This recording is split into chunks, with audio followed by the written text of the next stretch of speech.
Hey, what's up guys, it's Nick2. Today I'm going to be showing you guys what I believe to be the best AR PvP build in the game at the moment, not only providing you a lot of damage for 1v1 and face tanking potential, but also a ridiculous amount of survivability.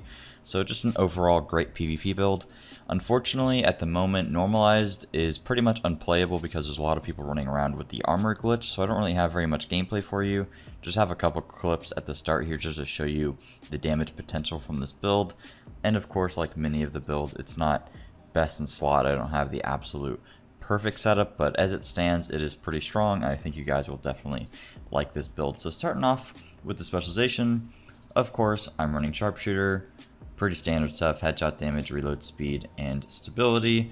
If you would rather run survivalist because you don't think you have, a very consistent headshot rate, and you would just rather have flat, consistent body shot damage, or overall damage, I should say, you can easily go survivalist. Pretty much up to you there. I just like to run sharpshooter, of course. Getting into the build itself, it's pretty much just a berserk strain build, just stacking as much overall weapon damage as possible while getting a ton of health and crit chance. You could also run clutch with this build. The reason that I decided against clutch is because you're limited to 4 blues with clutch, which means that you're going to get overall less of a HP pool, and then it's also kind of hard to run clutch while still having the same amount of damage potential with the build that I have at the moment. You could definitely run clutch. I just think that it's more consistent having a higher health pool rather than having healing, because if people run very close to you, like hip firing an LMG or something like that, and you're not able to crit anymore, then a lot of your survivability is hindered. And that build is insanely difficult to make, and is probably only going to be worth making if you have the best pieces. So I think just in general, it's much better to make a video on this build because it's much more easily attainable.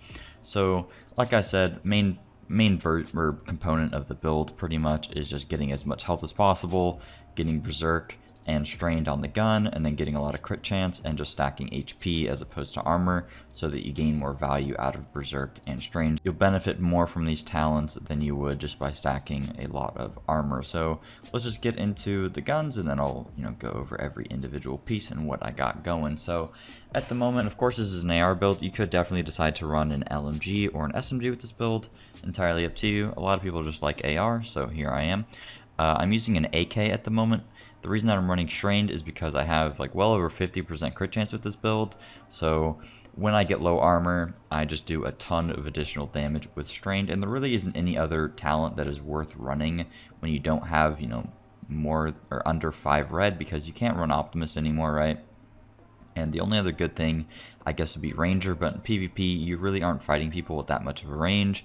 Otherwise, the only thing that would be good would be like Breadbasket or Measured or something, but those aren't very good options. And strained, when you have it up, is a massive damage increase, especially because it's crit as opposed to weapon damage, and crit is going to be multiplicative damage as opposed to weapon damage not scaling exactly like that. Now for the second talent here, I have accurate. Unfortunately, I would much rather have Allegro or something. I could easily reroll it. I just didn't want to waste my rerolls, especially because I'm not really using this that much. Accurate is actually very strong when using an AK, though. I'd probably rather have optimized or something.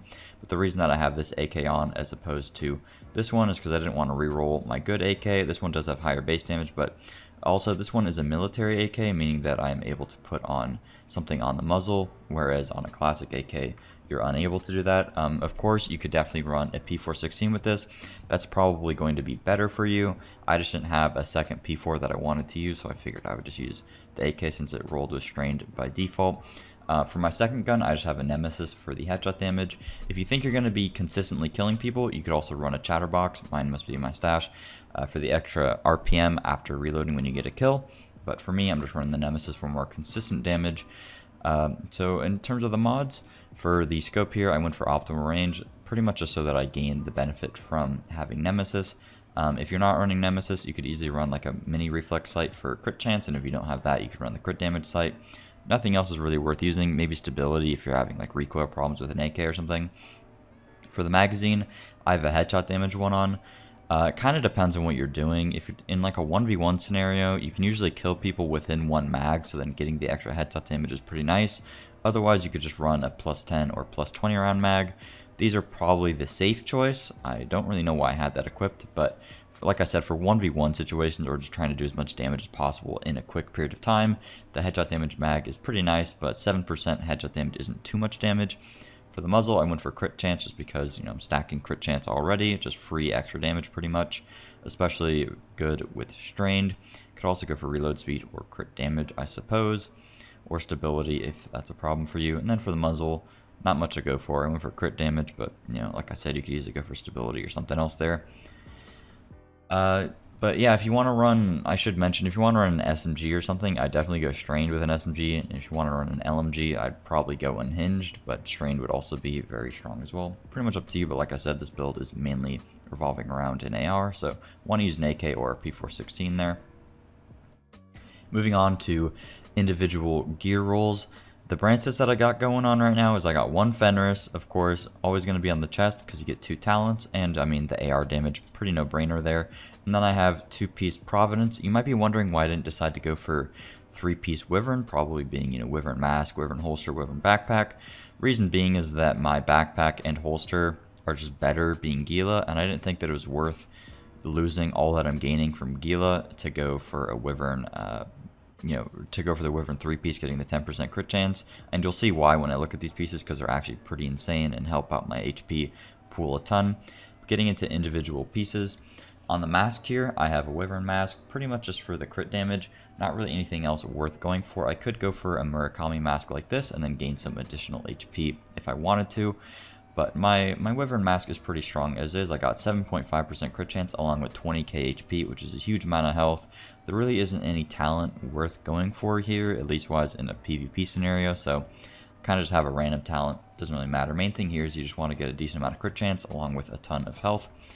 My chest piece, it isn't perfect, but it's pretty nice. I got a ton of crit chance here. I could have rolled for weapon damage, but I wanted to use this build with a clutch build, so I ended up rolling for crit chance, but that's not bad because, like as you can see, this is almost 20% crit chance, which is huge, and when I have strained up, that helps a ton, getting more extra weapon damage. I'd probably rather, instead of going for crit chance, I'd probably rather have like 10% crit chance or so, and then roll for like 14% weapon damage if this were to be perfect, but like I said, it's still very strong as is. And then I also have 20k health, which is huge, along with Berserk and Vital, giving me a ton of additional survivability.